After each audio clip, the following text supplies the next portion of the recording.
Good morning. Good morning to all of you. Today is April 30, 2020. It's a Thursday, and today was supposed to be D-Day, the day when we get our liberation from the enhanced community quarantine, but it's not.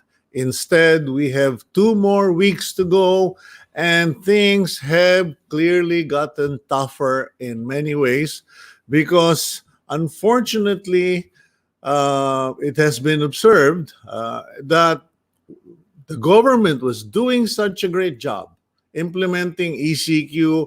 The policies were being corrected, done as they went along.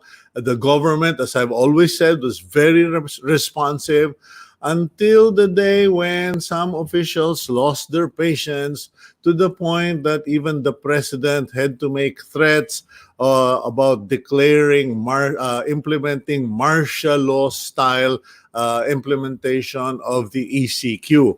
Unfortunately, when we speak words they take life. That's in the book of James in the Bible. Read it up for all of you who lost your patience. When you speak things, when you say things, they take life. And what's happened is when the president said martial law style implementation of the ECQ, the police started coming out in droves, in troops, and they were wearing military combat fatigues. They're supposed to be a civilian unit. Why are they wearing combat fatigues? What are they trying to communicate? That they are in a war against whom? If you're manning the checkpoints and you're wearing fatigues, are you staging war against the citizenry? That's the impression that some people, even non-Filipinos, are getting, and I've been getting that in my emails. Why are the police wearing military combat fatigues? And then after that, we now have all of these incidents of human rights abuse, and we now have local government units down to the barangay tanods beating up on a citizen, etc., etc. So just when the government had it going good, some people got frustrated, some people got impatient, and some people tried to be more creative. We even have a problem here in the Pasig area where the local government, who's been doing an exceptionally great job, that's been doing an exceptionally great job, suddenly came out with a policy that barangays will now have a designated day, 2 days for grocery shopping or going to the market. Like, for instance, I stay in Barrio Capitolio, and then we will now be allowed, I think, on Wednesday and Saturdays to go out, which is fine. No big deal for most of us. We don't really go out. But then we can only go out on the same day that the residents of the next barangay to the right and the next barangay to the left will go out. Problem is, there's only one supermarket in our area, and we will all end up doing that, going to the supermarket together. So we got a lot of things to discuss today, and we will go to those topics, particularly with our guests. We will be talking to the Undersecretary of the Department of Interior and Local Government, Jonathan Malaya. We will also talk to Congressman Bong Suntay. We will be talking to the Governor of Oriental, Mindoro, the owner or CEO of Ligo Sardines, that's been featured in many Facebook memes. It's nice to see that, sardines can be a point of humor and light discussion.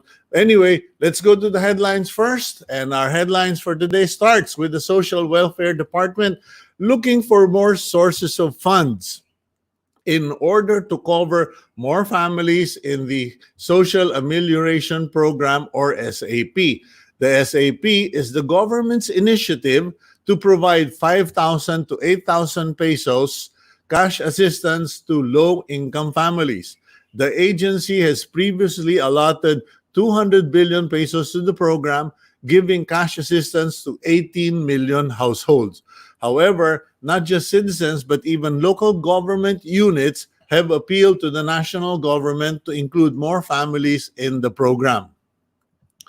Even if there are no specific plans on how the incoming school year will turn out, presidential spokesperson or spokesman Harry Roque says that one thing is for sure: there will be no opening of classes in June. I repeat, presidential spokesperson Harry Roque has said there will be no opening of classes in June. Roque said that the Interagency Task Force on Emerging Infectious Diseases, or IATF, has recommended to open the classes on primary to secondary levels by September. However, the decision will be made by the Department of Education, which is still studying the matter. The law states that classes must open by no later than August, but Roque says this can easily be sorted out as they take into account all precautionary measures against the virus. Like school, foreign travel will also have to take a back seat. according to the Department of Tourism.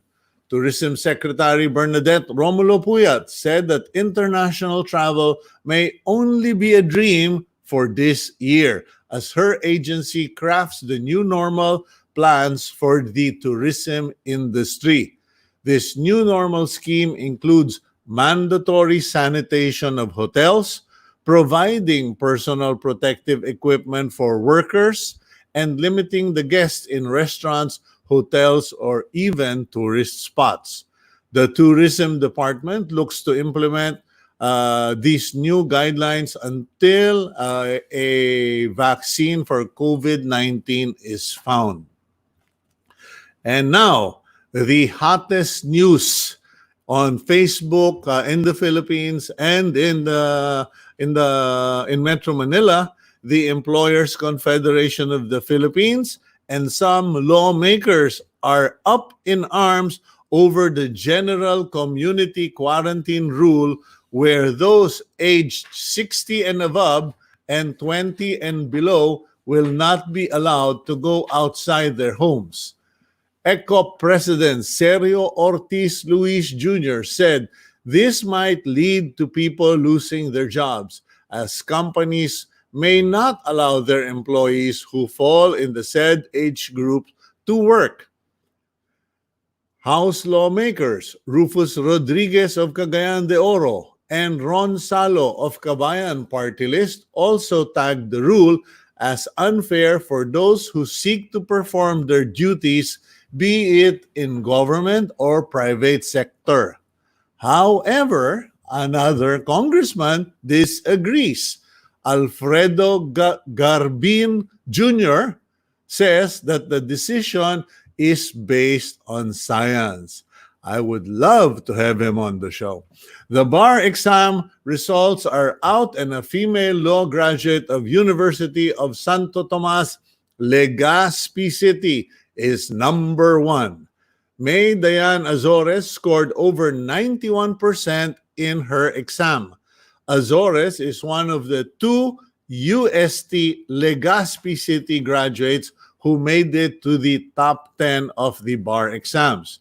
The other members of the top 10 were graduates of University of the East, San Beda College, Alabang, Palawan State University, Jose Rizal University, St. Louis University, Polytechnic University of the Philippines, University of La Salle, and UST España Manila.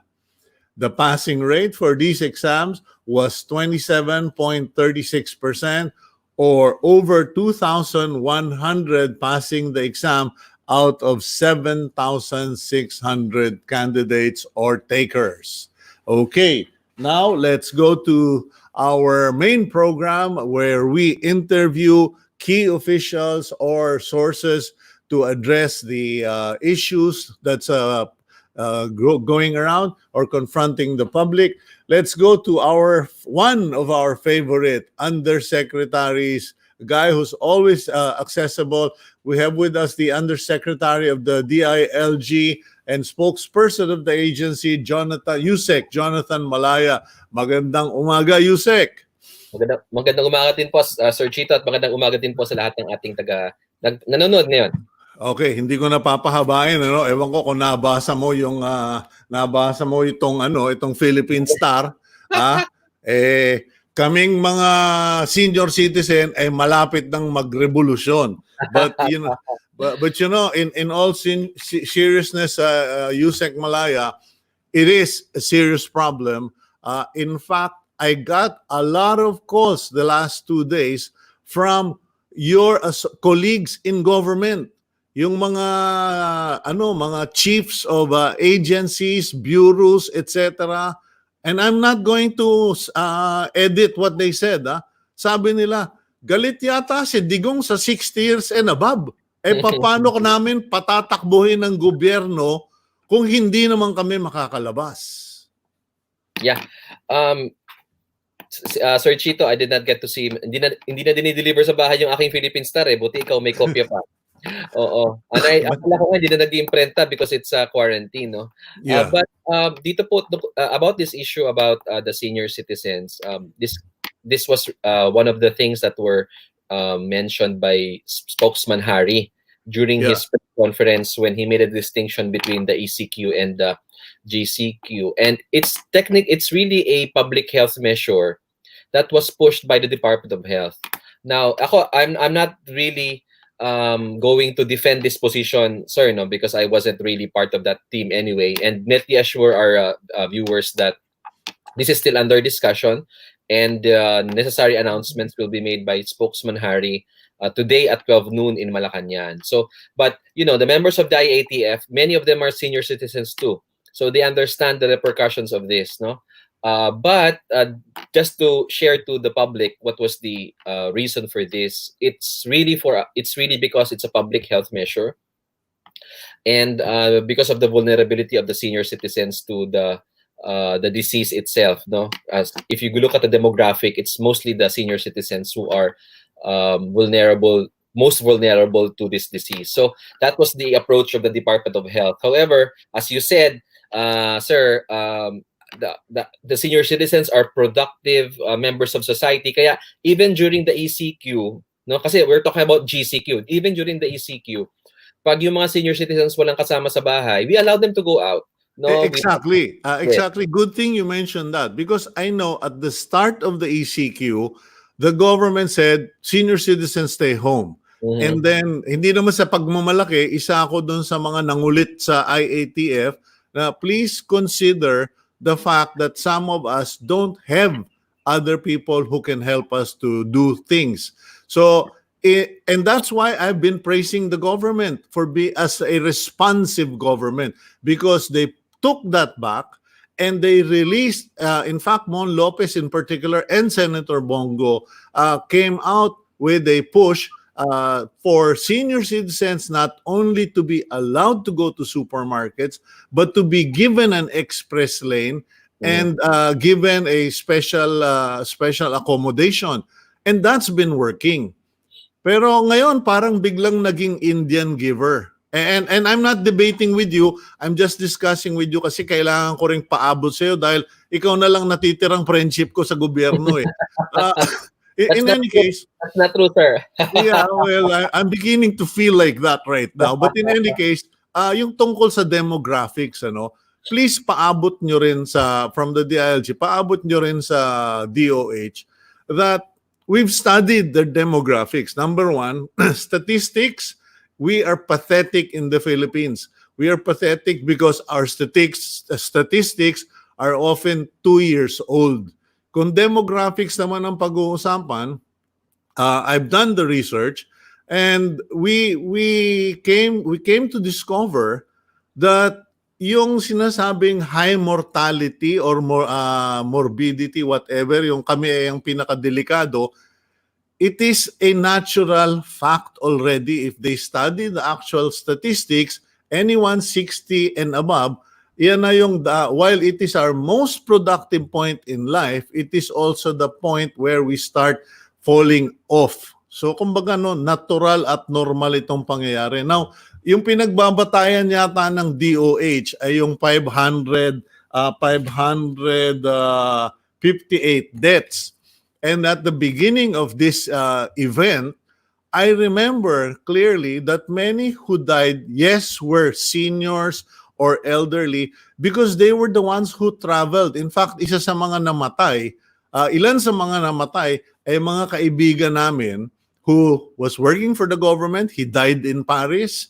A few of those who died were elderly kasi sila yung mga unang nagkaroon at nagbiyahe at wala tayong kaalam-alam sa disease na ito. Pasensya ka na, parang nakikipagdebate ako sa iyo, Usec, because I have to convey to you so that somehow our friends in government, and I'm sure they will come to reason as far as this is concerned, that if we really pay attention to the statistics, it's normal. There is nothing abnormal and we should not sensational. Kasi I think that's the problem. You guys were doing such a great job. And is it possible that the government overreacted nung masyado ng maraming pasaway sa EDSA at pasaway sa palengke? Kasi, these were valid incidents, but is it possible that government overreacted? Well, dun lang sa senior citizens, Sir Cito, is remember that itong ating ginawa, no? Itong ating ginawa dito. As you said during the beginning of the GCQ, we made some adjustments. And the messaging really that we want to convey to the public is that science is in charge. So as you said, reason takes over, no? At the end of the day, reason prevails. So I think it's going to be the same situation that we will have moving forward, given Okay. that the senior citizens have already expressed their comments about this issue. And in fact, Sir Cito, Yeah. karamihan ng mga nasa IATF, and as you mentioned, the people who called you are senior citizens, no? There are a Yes. lot of government officials who are senior citizens. So, given this situation, I think this will all be sorted out. There will be some sort of adjustment that will be made. Given that kahit yung mga nasa gobyerno who are making this policy are senior citizens themselves. Ngayon, sir, moving forward dun sa tanong nyo about overreaction, Yeah. I don't mean that in a negative way, Usec Malaya. I'm saying because there was pressure on government do sa mga pasaway, tapos hindi natin mapigil itong mga nagpupunta sa mga palengke, baka, alam mo na, parang pikon talo, ang problema, na, kung mapipikon tayo, milyon naman ang maapektuhan. Yeah. I think we have to look at the context kasi kung anong nangyari, no? Ang dami kasing nangyari nung mga araw na yan when the president made that public address na lumabas yung kanyang sama ng loob, frustration, no? And everyone who watched that saw the frustration, no? Kasi siya yung ating Pangulo, he wants us to get out of this thing earlier than as early as possible because our economy, we cannot afford to go on a recession, no? Especially if the entire world is in recession, nag-recession pa tayo. How about the OFWs who will come home? How are we going to provide for that? No, those are the things that are on his shoulders. So I think when we contextualize the situation, that was the time na Balintawak was a mess, no? Blumentritt was a mess. Yung mga nakatanggap ng 4-piece, pinambibili ng shabu. No, that was the context of that time, no? Na people were frustrated na ano ba to? May tupada, that was after Easter Sunday, no? Merong parada sa Libis, no? Parang, and then ang dami nakakalusot sa checkpoints. We had reports of people going home to Pangasinan para magbakasyon. So and because of that situation, government reacted. And of course, government has to react because that's the work of government. That's when Secretary Anyo started talking to Secretary Lorenzana, and that's when we deployed the military already, no? We first deployed the military sa mga public markets, no? Para tulungan tayo to keep the peace, and that was successful in Balintawak. And then we deployed the other military units outside. But tama kayo, Katito, yung mga tao kasi, they think yung lahat ng tao naka-fatigue ay military. No, from the very beginning, it was our police. Yung mga pinapakita niyo mga pictures dyan right now sa One News, or if you look at the badge, that's Philippine National Police. Yun nga lang, meron talaga silang what they called as field service uniform. And it's the same color as the military fatigue. No? Exactly. And Usec, alam mo, in fact, I just read it on my email stream early this morning. Meron nga mga foreigner na nagre-react na hindi naman sila critical, pero sinasabi nila, bakit pinayagan ninyong mag-fatigue yung mga pulis ninyo? It is they are the civilian peacekeepers, and para sa akin, mahal ko ang military, mahal ko ang pulis. Nakakakalma. There is a calming thing to the blue of the PNP. And it reminds me of normalcy. The minute your teams are deployed in full combat gear, medyo iba na. We bring things to a different perspective, different context, and I think this is beginning to affect. I'm sorry, I'm a communications person. Colors communicate, like yung SWAT, nakaitim. Kasi puwersa, kasi matindi. But now that you have police officers wearing combat fatigues, negative. Pwede bang bawiin yung order na yan and let's bring the wall of blue back to our streets? Unfortunately, Sir Cito, I think we've already passed the point of no return dyan. Kasi nga, although it's correct that blue signifies normalcy, unfortunately, we are not in normal times. We are in the greatest crisis our country has faced since World War II. In fact, the entire world is facing this crisis. So we cannot really show a normal approach to this. And in fact, nakakatulong po yung mga fatigue na yan, yung mga field service uniform. Kasi pag nakikita yan ng mga tao, they are reminded that that person is a person in authority and therefore should be followed. Kasi nga po, we must admit, ang dami po talagang pasaway nating mga kababayan, no? Ito, Sir Cito, no? Yeah, go ahead, John.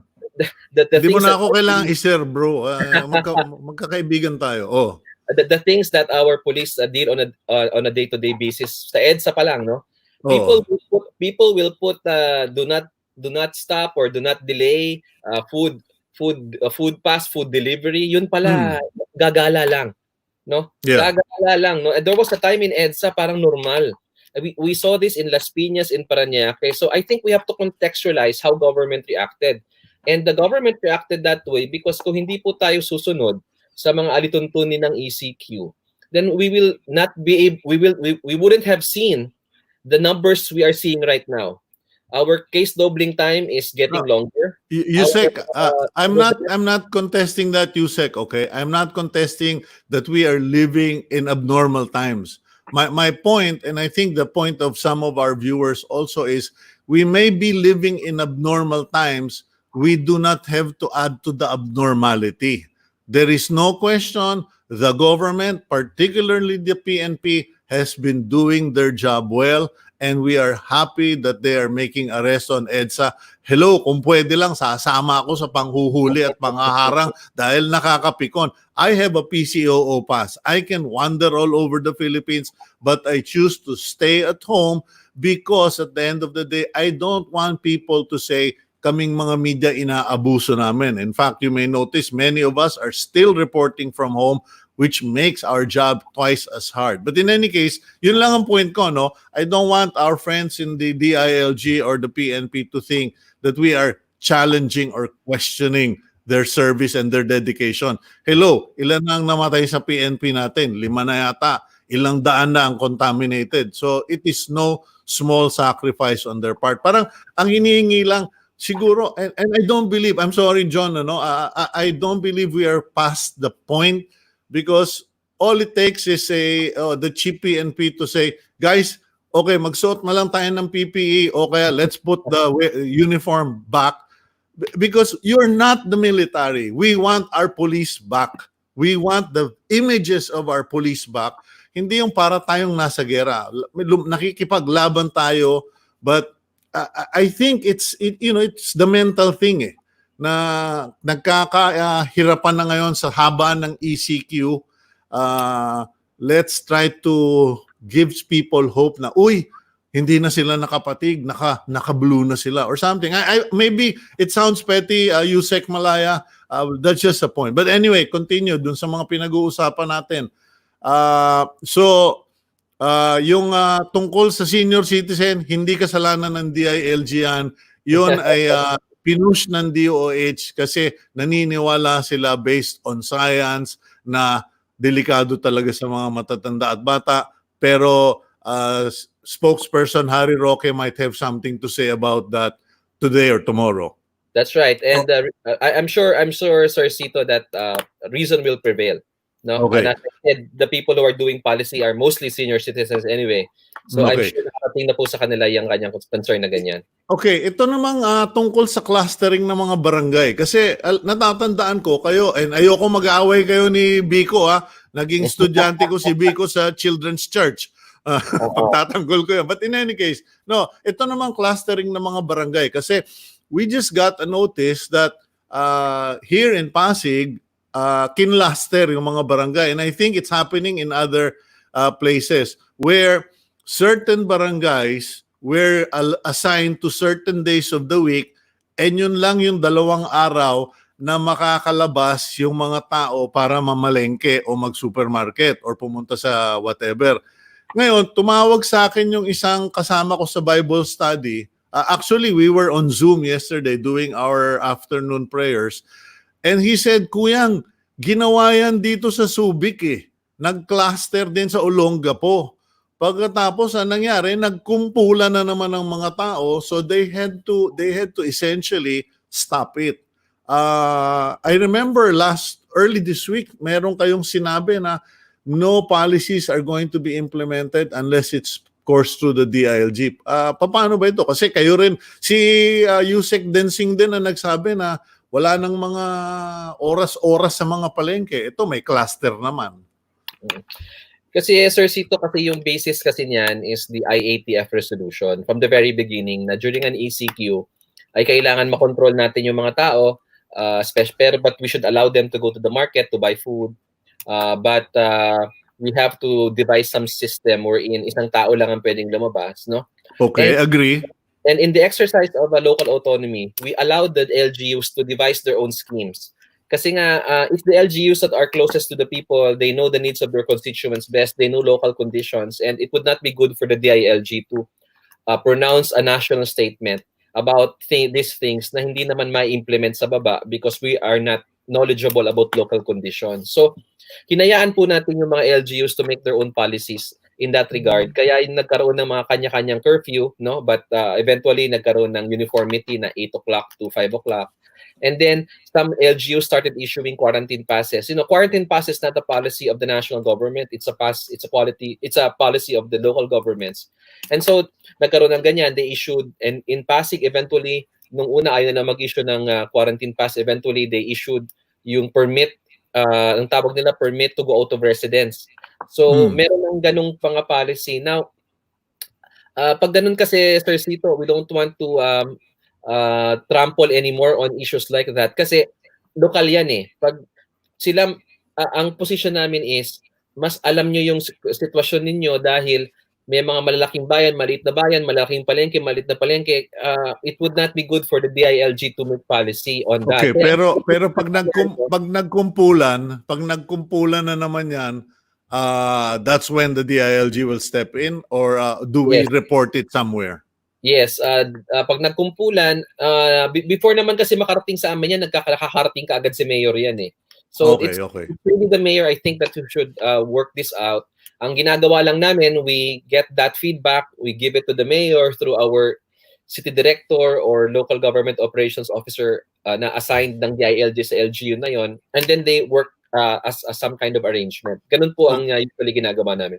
Okay, mabilisan na lang at mayroong hinihingi yung ating mga newsroom. Starting May 1, bukas, some areas will be under general community quarantine. Yes, Please clarify which businesses or sectors will continue to be closed. Isa-isahin ko, yes, no na lang tayo ha. Malls? Malls, medyo technical ang malls. The cinemas will be closed, the restaurants will only be for takeout. But those non-leisure will be open. Okay. Sarado. Parlors. Parlors are, I think, sir, there will be an announcement today by the DTI, by spokesman Harry on parlors. Kasi medyo walang physical distancing. So that's really complicated. Okay. Electric pan lang kamo ang katapat niyan at saka face mask. Nagpagupit na ako kung napansin mo eh. Restaurants. Restaurants, takeout and delivery only. Okay, public transportation. Medyo complicated po yan. The DOTR, I think, will issue guidelines today. Pag tricycle yata, isa lang ang sakay. Things like that, I think it would be better if the DOTR make the announcement. Okay, any other important announcement? Lalo na yung dito sa mga nagiging issues of well, hindi ko naman, I won't call it human rights abuse, pero nagkaka-pisikalan na. Nagkakasakitan na at saka ngayon meron ng demandahan. What has Secretary Anyo said about all of this? Kasi mahirap yung sindakan, hamunan on all of this. Yes. Sir Tito, I think the first message na I'd like to convey is, number one, it's not the policy of government, nor of the DILG or the Philippine National Police to condone acts of abuses. Kaya makikita mo naman dito sa mga naglabasan na ito. And this happens everywhere in the world. Kahit sa Amerika, you have reports of the Mm. same. The police officers in Germany, in France, no? Kasi nga may mga pasaway, so these things really happen, no? In the case, for example, of yung nangyaring kahapon sa Quezon City na may pinalo yung barangay Tanod, no? He was immediately suspended by the city government of Quezon City, no? So the process, gumalaw kaagad, no, yung sistema, the grievance system, and that person was already suspended pending investigation. Doon naman sa ating incident sa Dasmariñas Village, very clearly, buti na lang may ibang video yung police, no? Kasi Okay. yung pamilya, syempre, when dinabas nila yon at kinausap nila si Rappler, ang binigay lang nila yung side nila, no? Of Hindi, course. hindi na nakita yung side ng police. So when we investigated, lumalabas that the police did everything by the book, no? Okay. Kaya ngayon ang directive namin sa kapulisan, pag may mga ganyang incident, i-video nyo kaagad. Kasi inuunahan tayo ng mga tao na who would like to discredit the Philippine National Police and in this kind of government in particular. Kaya pag ganun, unahan nyo rin ang ebidensya nyo kasi this is also a fight over the court of public opinion. Hindi lang naman ito labanan na legalidad. It's also about perception, about government's response. So Okay. ito pong lahat ng ito are shows that government is responding immediately to even Sir Tito, that incident again in Quezon City when we're in nabaril yung retired Military. army officer or army Corporal yata yun eh. no, non-commissioned.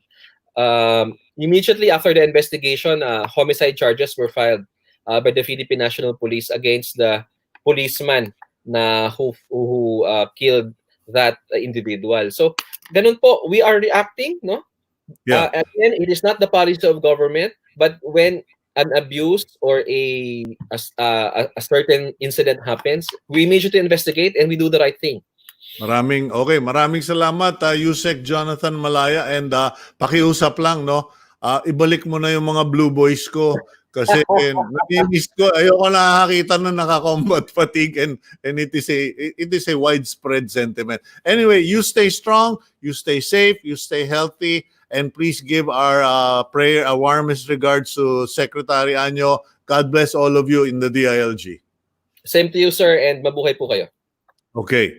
Yan po ang favorite Usec natin sa DILG, Jonathan Malaya. And we'll go for a 30-second break. And when we come back, I will bring into the fray the champion of taxi drivers, taxi operators, and also a member of Congress here on Agenda.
Okay.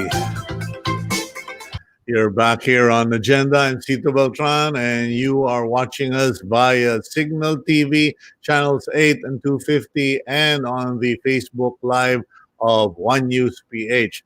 We have on the line Congressman Bong Suntay, of the 4th District of Quezon City, chairperson of the House Committee on Human Rights. Congressman, finally we meet kahit na internet lang. Yeah, hi Sito. Good morning. Magandang umaga sa iyo. Okay, inuunahin ko na muna yung you being the champion of taxi drivers and taxi operators. Kasi tayo naman, nagkukulitan tayo about that, about those concerns and for the longest time. But right now, I'm worried. I'm honestly worried for your fellow taxi operators and para doon sa mga taxi drivers. Ano na ba ang kalagayan nila ngayon? Yeah, it's true. Sito, alam mo, the industry is really in dire straits right now dahil even before the lockdown, syempre, yung mga biyahe ng mga taxi bumaba na yan because of the introductions of various types of vehicles, di ba? Yung TNBC, motorcycle, TNVS, di ba? Hmm. And tapos doon sa lockdown, totally walang taxi ang nakabiyahe. So a lot of taxi drivers has been displaced, and a lot of operators, actually madaming taxi operators ang tumatawag sa akin para tanungin kung anong mangyayari sa kanila because of course yung stoppage ng operation is almost for 2 months already. In fact, we wrote to Secretary Art Tugade na para tanungin din kung ano yung magiging plano kasi 'di ba eventually naman pagka ni-relax na yung ating ECQ dito, they would allow public transportations to operate, some public transportation. So gusto natin malaman kung kasama yung taxi dahil sa taxi maaari naman yung physical distancing dahil diba yung maaaring yung pasahero yung driver sa harap, then at least siguro maximum of 2 passengers sa likod. May mga operators who have shown to me na pwede nilang lagyan ng plexiglass. Parang plexiglass, to separate the drivers and the passengers. Just like in New York. And ang magiging problema na lang, either yung passenger lang ang may aircon, hindi yung driver, o walang aircon na. Kasi yun naman ang problema natin. They're actually saying mas masama yung naka-aircon. Totoo yun. But there is merong sample na pinakita sa akin yung isang operator na meron pa rin aircon duct na lumalabas para yung pasahero sa likod meron pa rin konting hangin ang makukuha. But like what you said, there are some medical studies what shown na yung virus raw spreads faster and more efficiently pagka air-conditioned yung lugar. Exactly. So we're just going to have to be very inventive and creative. Pero lahat ba ng mga nasa network mo, Congressman Suntay, nabibigyan na ng social amelioration or yung cash support ng yung that's coming from the LTFRB or through the LTFRB? Not everyone. And understandably so dahil talagang kulang talaga Kulang yung na-allot natin na financial assistance for this particular purpose. Dahil hindi lang naman yung mga PUV drivers yung affected. Siyempre, with the implementation of the ECQ, talagang lahat ng tao o halos lahat hindi makapagtrabaho. And the limited resources that the national government has, kailangan paghati-hatiin. In fact, for example, dito sa Quezon City, sa amin ang naibigay na assistance is for 377,000 individuals. Ito yung social amelioration program natin. Pero yung 377 talagang is just half of yung na-census na tao na kailangan bigyan ng tulong. And that's the same thing. Ganyan din yung sa mga PUV drivers natin. In fact, ang unang nabigyan ng tulong kaming sa hanay ng PUV drivers yung nasa listahan ng Nag-Drivers Academy. Pero siyempre you could be a driver na hindi pa nakakapag-comply doon sa Drivers Academy ng LTFRB, yung mga yon hindi pa nakakakuha. Yun, okay. In any case, so medyo paglalabanan pa ninyo yun sa Kongreso. Well, hindi naman paglalabanan. We're all in one in trying to in pushing for the same agenda as our president, in trying to help as many people as we can. Yung problema talaga is trying to look for the source of funding. Like gagaya yung sa Bayanihan Act. When we legislated the Bayanihan Act, which was signed by the president, inauthorized natin si Pangulong Duterte na gamitin lahat ng savings ng under the executive branch. In fact, Okay. when you say lahat ng savings, pati yung mga there are projects which are programmed pero hindi pa nasisimulan, the president was also empowered or authorized na okay, i-discontinue yung programa na yon in order to be able to create savings na magagamit rin ng ating Pangulo. So, but because of because of yung siguro the gravity ng government response, sa dami ng tao, kailangan pa maghanap ng other sources, especially with the extension of the ECQ in certain areas. Okay, now going back to this ECQ situation and GCQ, medyo tumitindi na yata yung buryong ng tao. People are getting stressed out, and even our frontliners at the barangay level have become stressed out. Also the PNP na to the point na nagkakaupakan na, nagkabarilan na. For a retired corporal was killed, and a fish vendor was beaten up. You are the chairman on the House Committee on Human Rights. What sort of position are you taking as far as all of this? Is this just going to be a regular day because of the abnormal situation, or are you going to seriously investigate this in aid of legislation?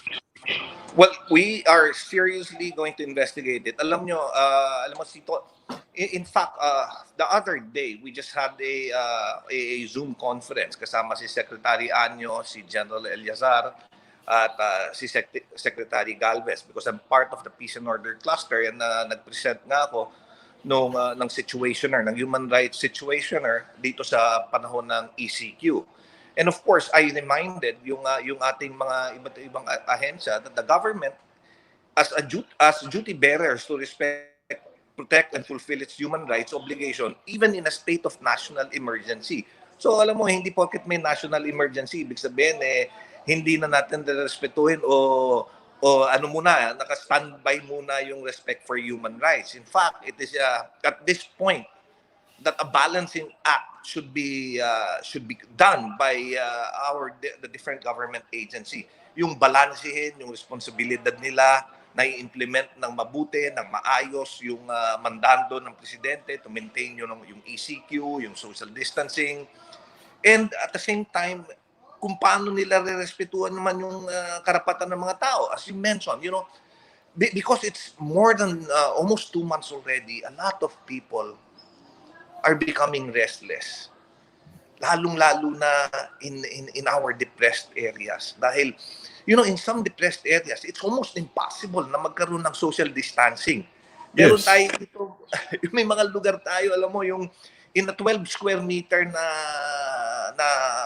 bahay, na kwarto, 2-3 pamilya yung nakatira. How do you implement social distancing?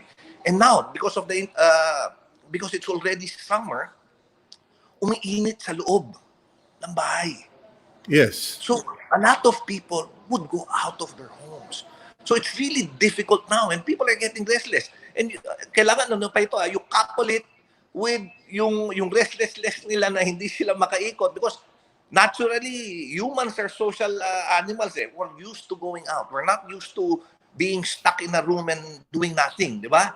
We are used to commingling with other people, communicating with other people, socializing with other people. Now, Ngayon, dahil kailangan in our desire to stop the spread of of the virus, of the infection, sinasabi natin sa tao, diyan lang kayo. This is for your own good.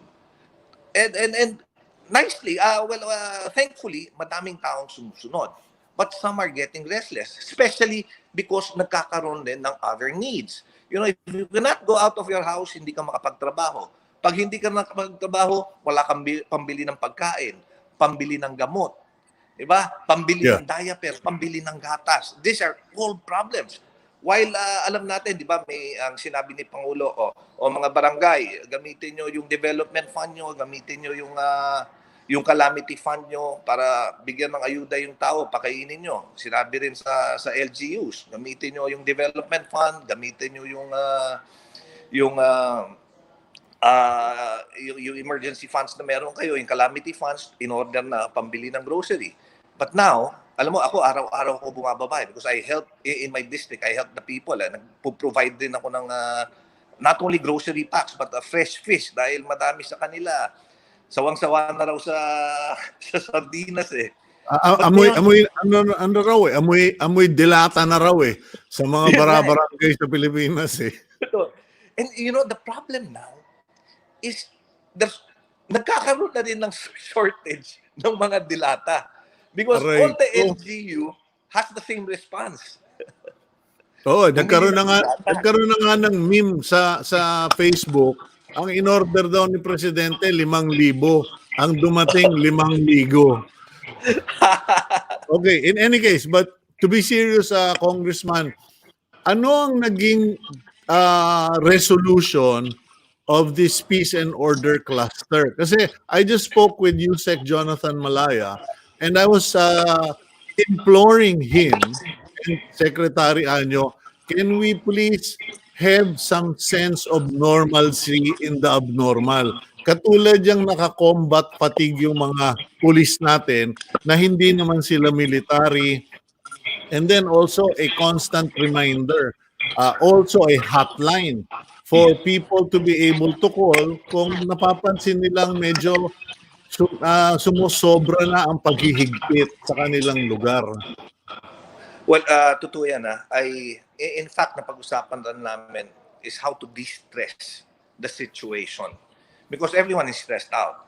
Yung mga tao, yung mga kababayan natin, nasi-stress sila dahil madami silang hindi pwedeng gawin na gustong gawin. Yung mga enforcers natin, both sa LGU level at saka yung mga kasama natin sa kapulisan, nasi-stress na rin dahil dumadami rin yung pasaway. That's why there should be a balancing act, kagaya ng sinabi ko kanina. But you're right, we have to distress the situation. Seeing policemen in fatigue medyo does not distress the situation. Parang okay, we are in a state of emergency dahil dito sa problema na ito. Pero kagaya ng sinabi mo, totoo yan, that I think yung wearing combat fatigue creates unnecessary stress sa mga tao. Now, in the implementation, ito pinaliwanag ko kay General Eliazar at saka kay Secretary Anyo.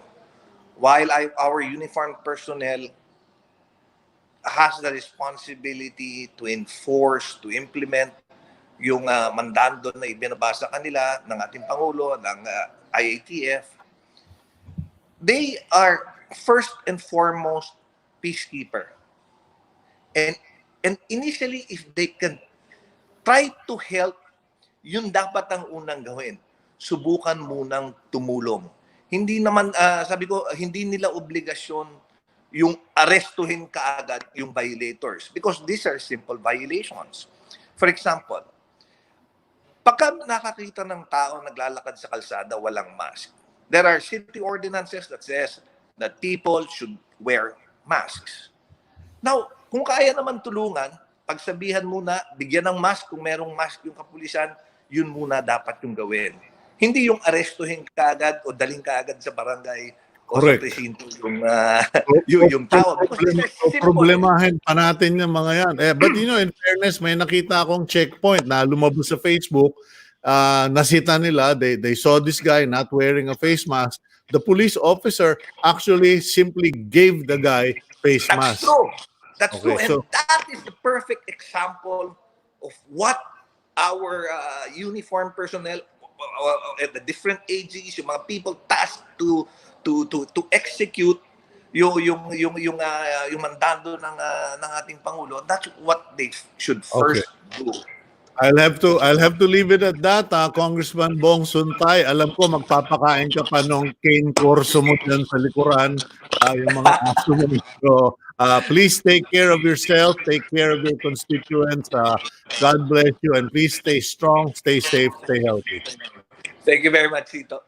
Thank you very much, Okay. and good morning. Good morning to you. That's Congressman Bong Suntay, Champions of the Taxi Driver, Chairman of the Congressional Committee on Human Rights. And I think that is the key word from that interview, de-stress. Let us de-stress the situation. Yes, we are in abnormal times, but that does not mean that we have to act abnormally. Okay, from Quezon City, let's go naman to our congressman from Camarines Sur, the 2nd District, who are one of the 7 authors of the New Normal Bill, Congressman Raymund Villafuerte, or El Ray. Pinsan. Kumusta po? Good Good morning, morning, Sito. Congressman Villafuerte. And I'm just going to go straight to the point. Itong new normal bill, people were kind of scratching their head. Kailangan pa Mm. ba gumawa ng batas para dyan? So kindly explain it to us, Congressman Villafuerte. Well, unang-una, kailangan talaga ng batas kasi kita mo yung nangyayari dyan sa wearing of mask, whether mandatory, anong fine, naguguluhan ng tao. Dapat kung magkaroon ng batas, mandatory ang mask, dapat magkaroon ng mechanism to provide it maging mas accessible at affordable. So, for me, kailangan ng batas. Then secondly, we have to accept the fact na may new normal na. Bakit? Ang vaccine wala pang vaccine, they're saying 12 to 18 months, another few months for production. We have to accept the fact that new normal. The reason why na ginawa namin tong measure na to, Sito, is kailangan natin talagang magbukas. 'Di ba? Merong uncertainty sa atin. Kagaya ngayon, extended ang Metro Manila and other parts ng May 15. But may uncertainty pa rin hanggang June ba to, July. So para sa akin, kailangan natin magbukas, pero magkaroon tayo ng malinaw na guideline, protocol, kung ano yung dapat gawin ng tao pag nagbukas na. So yan po ang main objective talaga, that we have to accept the fact that may COVID virus at may pagbabago na dapat mangyari. Okay, so wearing of masks will be part of that proposed bill or law. And then what else are the provisions of this bill or what the bill wants to put into law? Well, yung mga ginagawa natin, yung constant temperature check for enclosed or semi-enclosed, dapat yan. Yung mass gathering, dapat siguro less than ang local government should be empowered pag nakikita nila na meron na mass gathering of over 50, 20, depende sa lugar. At the same time, dapat talaga ang gobyerno rin mag-prepare ng mga hand washing stations na ginagawa na po sa ibang bansa. 'Di ba? Kasi kung gusto mo mag-mandate ng cleanliness hygiene, dapat ng gobyerno meron hand washing stations sa mga high touch area. Diba yung laging hinahawakan sa mga LRT station, sa mga school. Isipin mo, kagaya niya na Sito, pag nagbukas na ang public school, ano Yes. mga dapat gawin?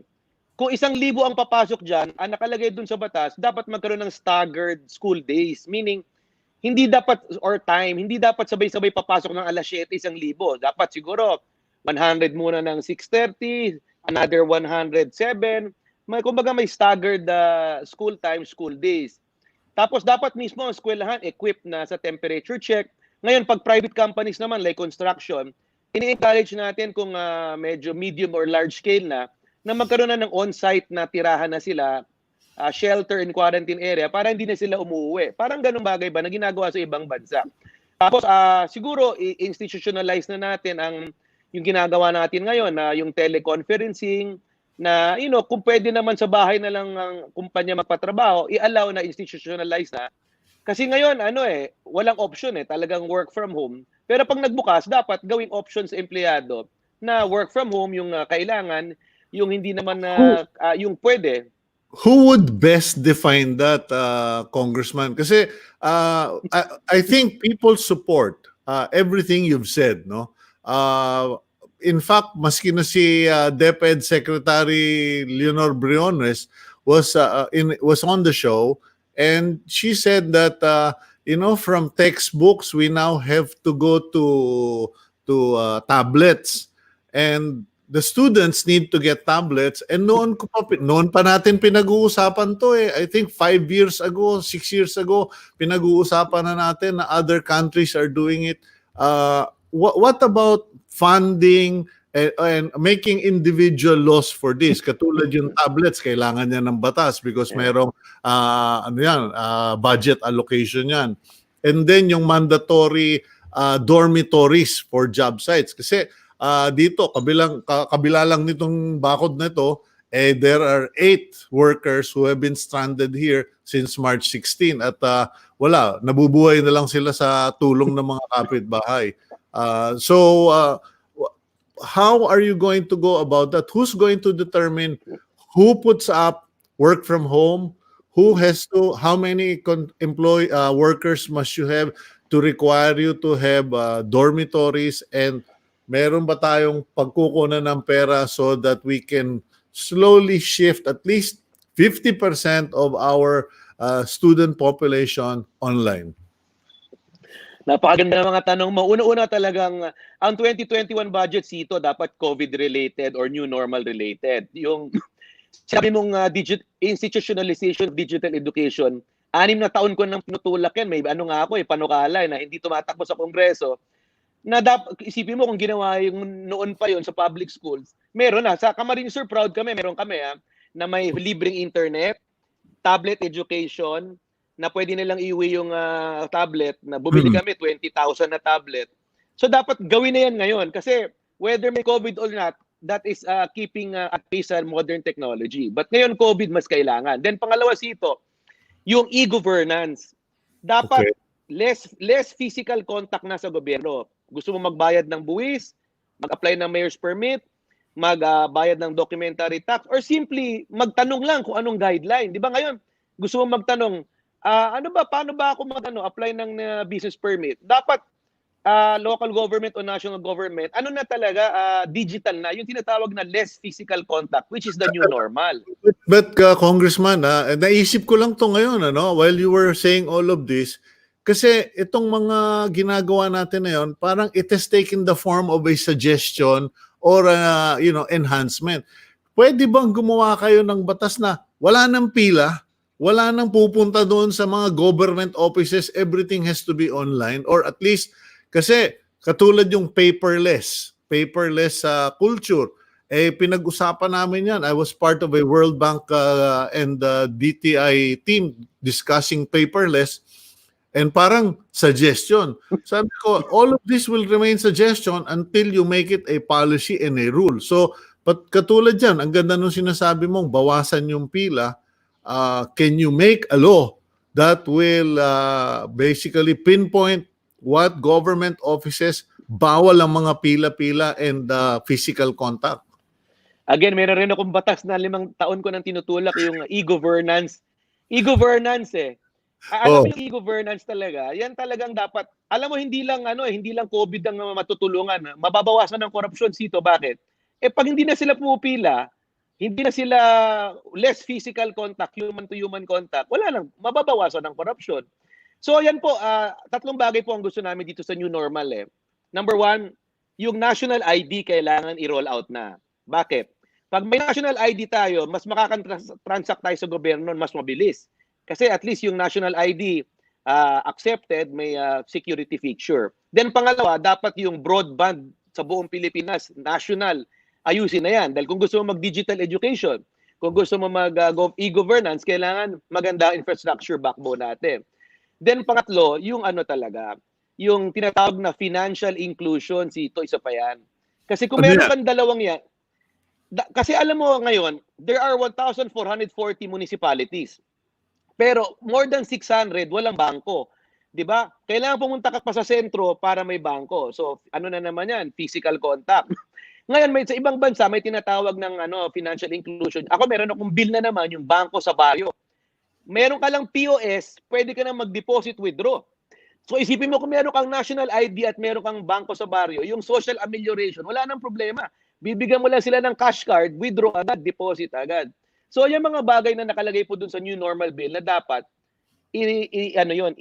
gawing batas. Kasi yung new normal bill will only give the protocols, guidelines, pero yung infrastructure, yung tama ka, yung sinasabi, dapat pondohan yan.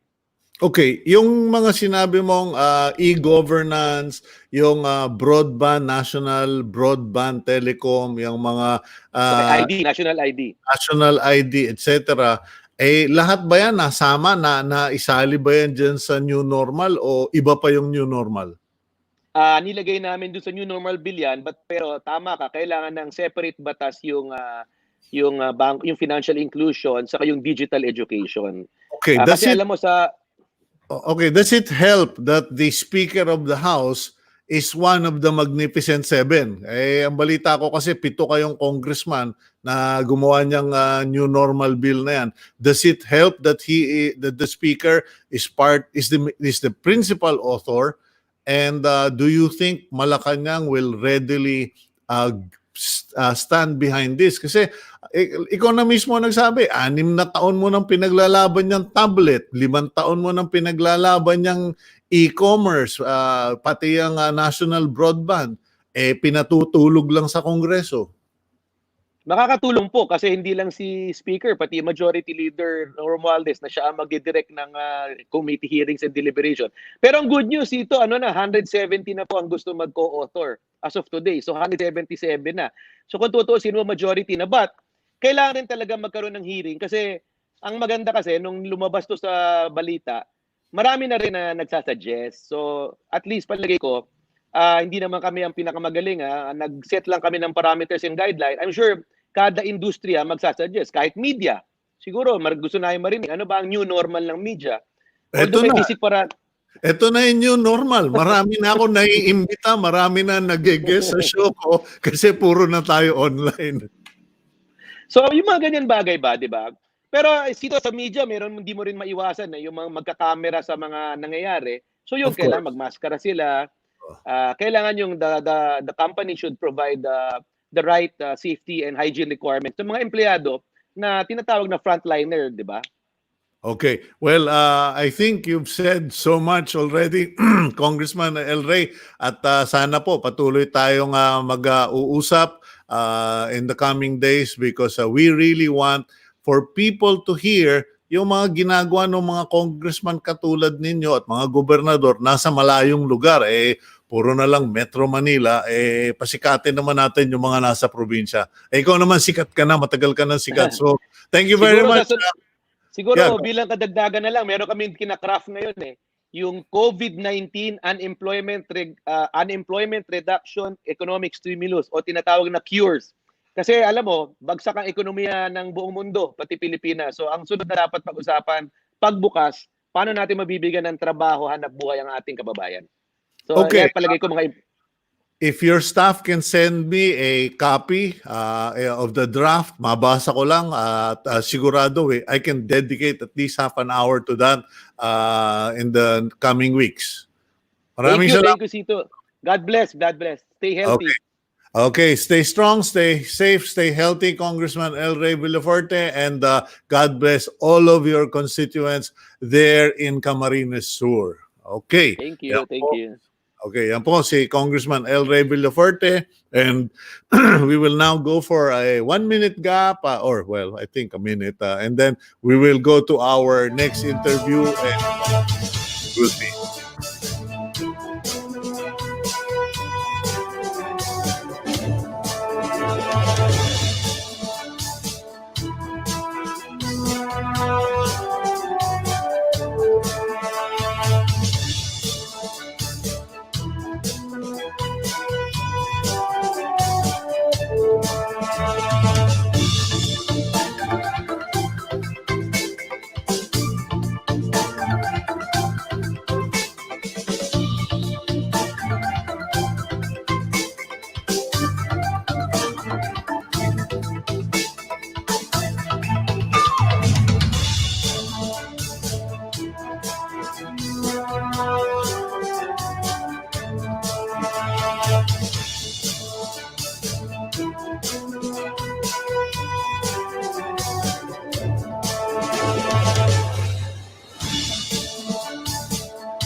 Okay, you're back here on agenda, and next up we have on the phone the governor of the province of Oriental Mindoro. He started out as a board member, became vice governor of the province, and is now the governor.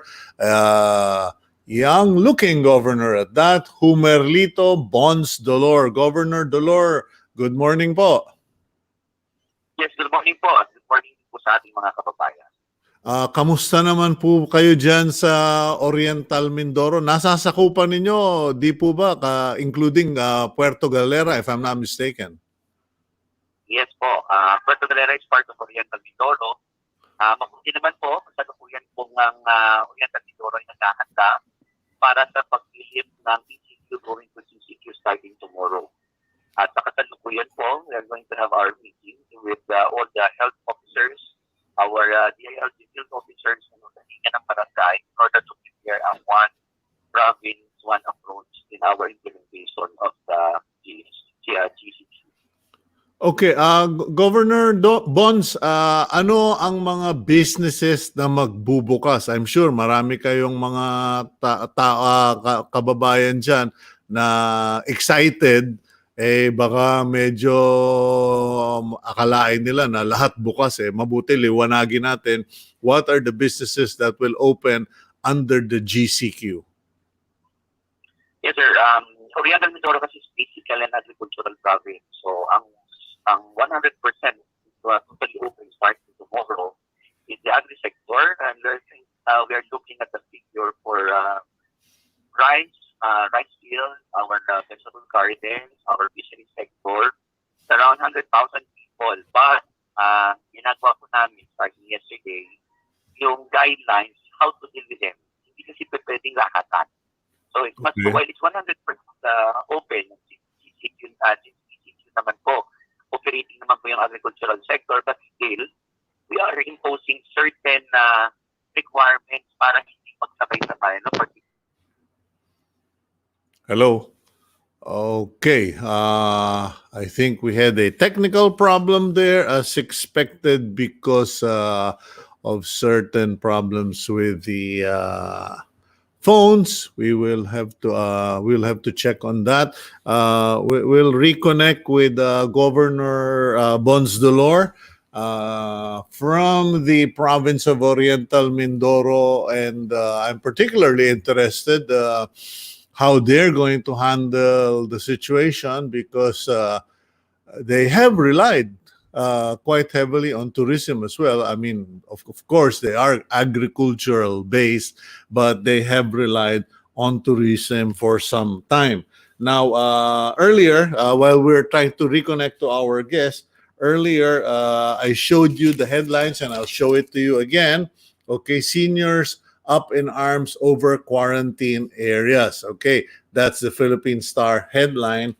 And as I was discussing with the Undersecretary Jonathan Malaya, people are really upset. And ladies and gentlemen, let's be clear. This is not about your grandpapa, your lolo, lola, or grandparents complaining na hindi sila makakapamasyal. Far from that, I think people need to realize that many of the heads of agencies pa lang, katulad kayong mga kumukuha ng lisensya, nagpaparehistro ng kotse, karamihan dyan sa mga, marami-rami sa mga heads of agencies are 60 and above sa LTO. And then you can go to the others, so LTFRB, to the other agencies, the DNR, Department of Tourism.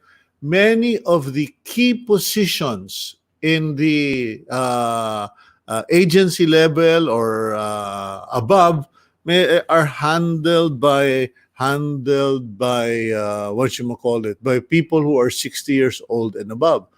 In fact, I've had text messages from a lot of fellow senior citizens who said, so are we going to tell Ramon Ang of San Miguel? Are we going to tell the Ayalas, Manny Pangilinan, everybody to just stay home and do nothing? In fact, it got so serious that some even mentioned, well, if they're going to keep us at home, then does that mean we should just close our businesses?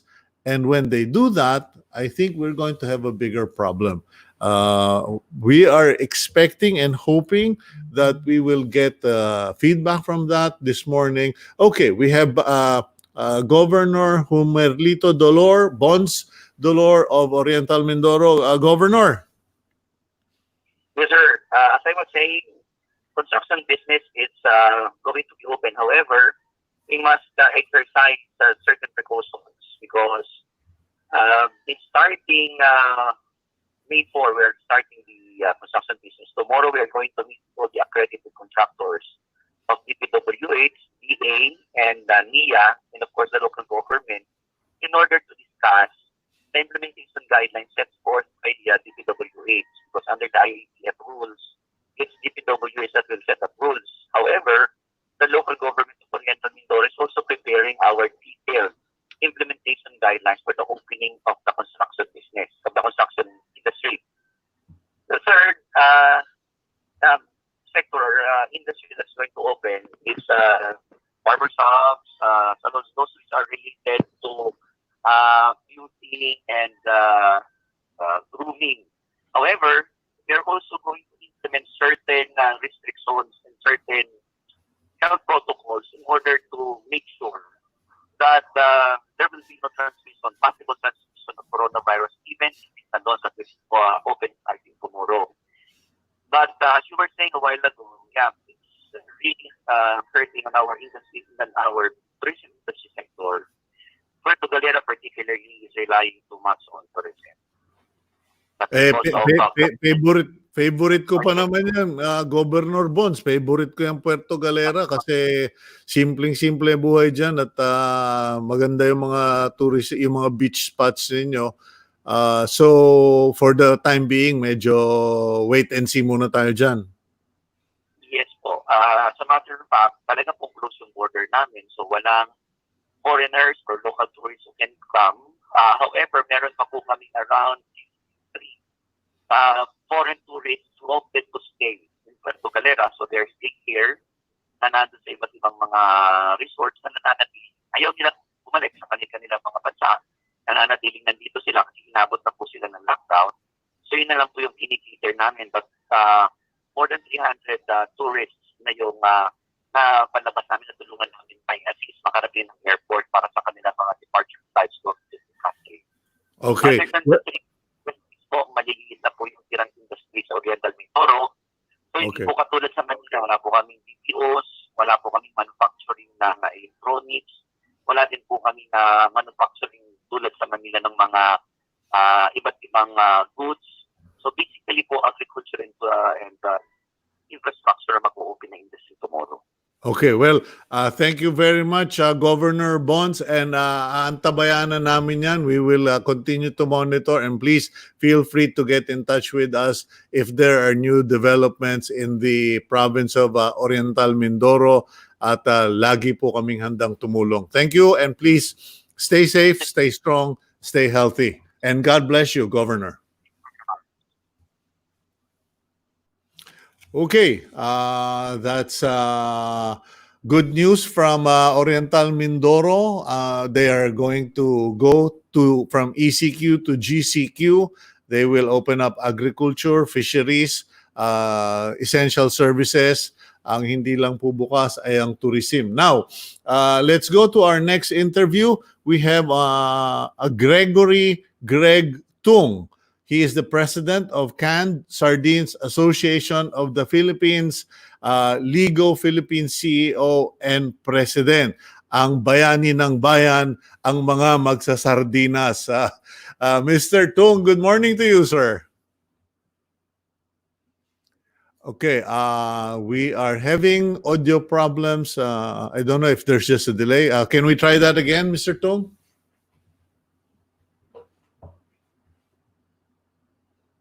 Okay, don't panic.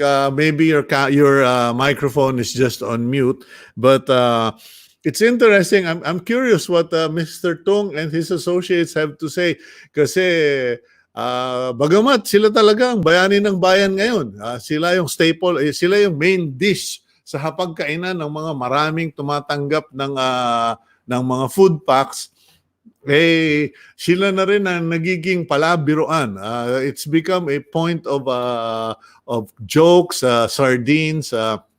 Some of my friends have actually said, mukhang na-discover na. They've discovered the cure for COVID-19.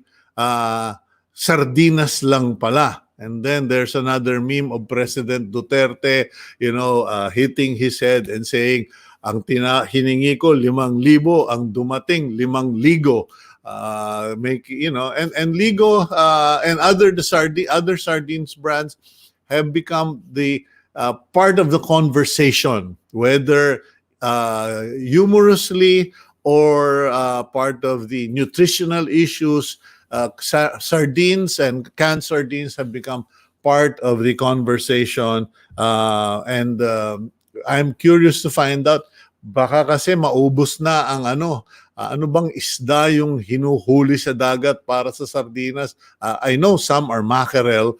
I don't know what the other sort of fish are used for sardines, but there's also that question, because I know that in some parts of the Philippines, there is a fishing season for that type of fish. And I don't know whether it was, if there is the ban on fishing happens later in the year, and will there be ample supply? I think the issue is not the fish, but the tin material that is used for canning. Now, a lot of people are also asking whether or not should we continue just relying on sardines as a part of the food pack. Should we start going into canned vegetables? Medyo yan siguro dapat ang itayo nyo kayong mga kaibigan natin, mga lakay, mga manang dyan sa Benguet, Bontoc, Ifugao, etc. I think that is something that the governors of those the governor of mountain province, etc., perhaps that, and DTI, baka yan ang dapat ninyong pag-aralan, imbis na natatapon yung excess, the oversupply of vegetable, that there should be a canning factory in that region so that we don't throw away all of our unsold excess vegetable. Kasi nagkakahirapan, tapos ngayon naghahanapan tayo ng gulay. But in fairness to the Department of Agriculture and the DTI, at least at the moment, we can still get vegetables. Kanya nga lang, ngayon lang ako nakakita ng patatas na kasing laki ng baseball na 50 pesos, actually 53 pesos. I got the shock of my life that a potato the size of a burger, yung maliit na burger, yung Fun Champ or something, ay aabot ng 53 pesos. That's something we need to check on. And while we're waiting for Mr. Greg Tung, may I also call on the Department of Health and the PhilHealth and probably the NBI or whatever to please look into hospital bills. Kasi may mga umaabot na sa ating sumbong, yung iba all the way from America pa, kung saan sinasabi na medyo katakataka yung mga billing. I think one issue that I saw in particular was the fact that a hospital was charging for the 5 PPEs worn by 5 nurses or medical technician who had to go to a patient, and every shift you were being charged with that. Okay, and what happens is that ang question nila, kung dinodonate yung mga PPE doon sa mga private hospitals, bakit pinababayaran sa pasyente? Well, it's just a question more than an accusation, because they have the right to patients have the right to ask, and we need to give them answers. In any case, let's try again. Mr. Greg Tung, good morning to you, sir.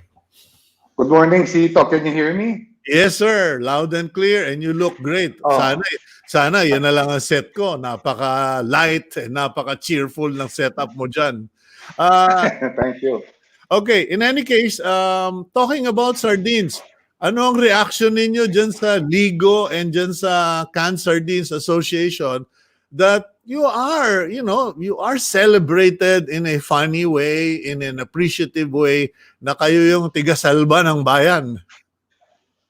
Actually, yung sa what started yung mga commercial na yung mga ads namin, it's actually my youngest son, Maki, who is in charge of who take care of that. Siya ang author niyan.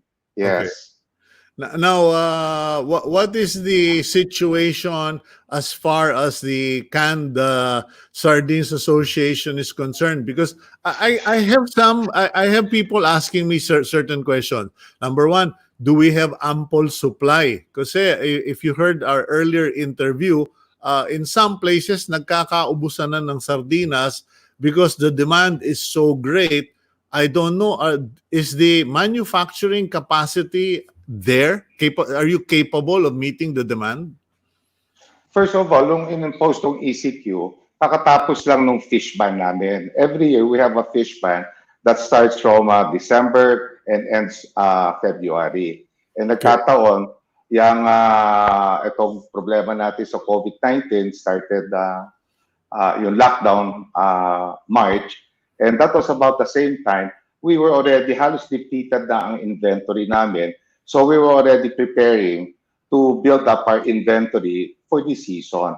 And then nagkaroon ng lockdown. So nagkakaproblema ngayon sa pagpasok ng tao. No, as far as the supply of the fish, at the start of the season, nagbi-build up yan. The catch will be gradually improving. It will hit its peak sometime mga May or June. Nagpipeak yan. Meaning to say, we will have more fish than what we can produce. Now, as far as the canning industry as a whole, if we operate 100%, meaning to say day and night, we have more supply than what the market can absorb. Okay. So, ang problema lang namin ngayon is yung movement ng tao, meaning to say, they have difficulty coming to report to work because some of them, they have to apply for their quarantine pass, and then they have to go through various checkpoints, which is very strict. There's a lineup. So, ang nangyayari, may delay din sa pagpasok ng tao, so which you accommodated. No, they can come in as basta makapasok sila, we will take them in. Number two is some of them, because some of the workers are coming from far areas, not within the city, other barangays. So we have to provide shuttle service for them to pick them up and bring them back. Now, with the social distancing, like for example, our shuttle bus has the capacity to load about 35 to 40 workers at one time. But due to social distancing, we can load probably 15, maximum 20. So which means to say, the bus has to shuttle back and forth yun. So doon kami nagkakaproblema. Malayo ba yung distance na sinashuttle, Mr. Tung? Or posible na bigyan na lang natin ng mga bisikleta at motorsiklo yung ating mga trabahador? Because in the new normal, we are all trying to figure out what would be the logical mode of transport. Kasi if you're going to have buses, pero ang laman naman ay 30% o 50% lang, baka mas mura pang bigyan na lang ng bisikleta o motorsiklo itong mga mamamayan natin. What is your view on that? Some of the workers are staying within proximity to the canneries, but some of them, they stay as far as probably travel time, maybe 1 hour yan by shuttle bus. Okay. Now, in the new in the new normal under the GCQ, if we ever get from ECQ to GCQ, depending on your location, I think the proposed legislation is that for significant manufacturers such as yourselves, there will be a requirement for housing or dormitory. Is this something that the industry finds practical, sensible, and financially doable? Sa sardines naman, because sardines is seasonal, we could have maybe about 7, maximum 8 months of the year because of the fish ban. No, I think it would be a bit difficult, and also, let us say, most of the canneries has been set up already for at least 10 years ago. So halos ang area namin and space, we might not have, let's say, even though we wanted to, we might not have the space to set up a dormitory. Number two, sanitation. Let us say now, we tried once, pinastay in namin. Ano yung problema namin? We don't have yung enough facility like mga toilets namin. We don't have shower area. We do have shower area, pero on a day use lang. Hindi yung biglaan, you have about 30, 40 people, let us say 100 people staying in. Doon magkakaproblema sa it could become a sanitation issue also. Okay, now in terms of manufacturing capacity, you said if the fishing boats manage to get everything, if you operate 24/7, the capacity is there and you can oversupply. What about in terms of choice or practicality? Kasi napapag-usapan yung naubusan na raw ng recipe yung mga bumibili o kumakain ng sardines. Medyo kasi I have a friend, he owns Poco Deli. He even came up with gourmet sardine cooking. Now, pero sabi ng iba, nauubusan na sila ng idea. Puro lang ba sardinas ang ginagawa ng grupo ninyo or meron ng mga ibang variety? No, all of us naman. I mean, sardines, so ang pinaka-main product ng sardines is basically sardines in tomato sauce with chili, and then Spanish style, which is oil-based yun. These are the three main product line ng sardines. But of course, each and every cannery, we try to innovate new product line. Para bang may option naman ang tao, let us say, tinamad ng kumain ng sardines and tomato sauce, you can try something else. Like for instance, in tomato sauce, we spice it up with calamansi. We have calamansi flavor. And then you can come up with in gata because ang sardinas naman is that we cook it in coconut cream. So I think most of the brands in the market, we do have variants to offer to the consumer. Okay. Last question ko na lang, Sir Greg, because we're really out of time. Yes. How has this COVID-19 been to your industry? Because some people are saying, wow, jackpot na ang mga nasa sardine industry. Kung kailangan mo ng ninong sa kasal, humanap ka ng may-ari ng ligo. Ang effect naman ng ECQ is that hindi namin talaga ma-maximize yung capacity, which is the sad part. Like I said earlier, we have the raw materials. It's just that nagkukulang kami sa manpower because of social distancing. Because as you know, most canneries yan I mean, it's very labor intensive. Even though some areas you can automate, but yung pagputo ng isda, halos shoulder to shoulder yan. Now, doon nagkakaproblema. Of course, we have to exercise social distancing. Okay. So, contrary to popular belief, wag ka muna nilang kukuning ninong sa kasal dahil hindi pa nagbabayad, hindi pa nagbabago yung cash flow mo sa bank. Okay. But ang assurance namin, I mean, as an industry, we assure the public, all of us are doing double time so as not to disrupt yung supply. All of us, we try to take ways and means. na whatever we produce, we incubate it about 3-4 days. After that, we ship out everything. Okay. Well, thank you very much, Sir Greg. And I hope, I pray, we pray that you stay safe, stay strong, and stay healthy. Thank you for your time this morning, and God bless you and all of your Thank you staff. also. And thank you. Okay, that's Sir Greg Tung of Ligo Sardines, Philippines. Kinalakihan ko po yan. Kalamansi lang, talo-talo na.